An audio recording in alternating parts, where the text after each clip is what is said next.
அடுத்த தலைப்பு எல்லா வகுப்பாரும் ஏற்றம் பெற்றது. ராஜபோகம் என்றே சொல்வது வழக்கம். ராஜாக்கள் மது மாம்சாதிகள் உட்பட ஓரளவுக்கு சாப்பிடுவதற்கு அதிகாரம் பெற்றவர்கள். ஆனால் அவர்களும் ஏகாதசி உபவாசத்தை நியமத்தோடு அனுஷ்டித்திருக்கிறார்கள்.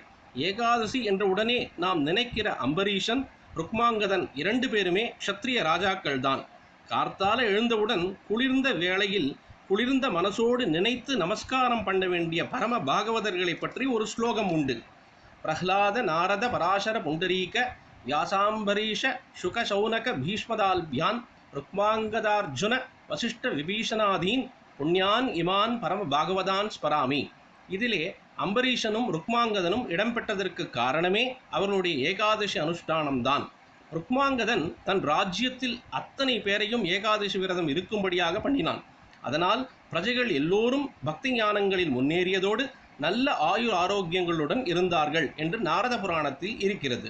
ரொம்பவும் உச்சத்தில் உள்ள ராஜாக்கள் மட்டுமில்லை, கைஷிகன் என்று தீண்டாதார் வகுப்பை சேர்ந்த ஒரு பக்தர், இவரும் ஏகாதசி உபவாச நியமத்தால் உயர்வு பெற்றிருக்கிறார். கைஷிக ஏகாதசி என்றே ஒரு ஏகாதசிக்கு வைஷ்ணவர்கள் பெயர் சொல்வார்கள்.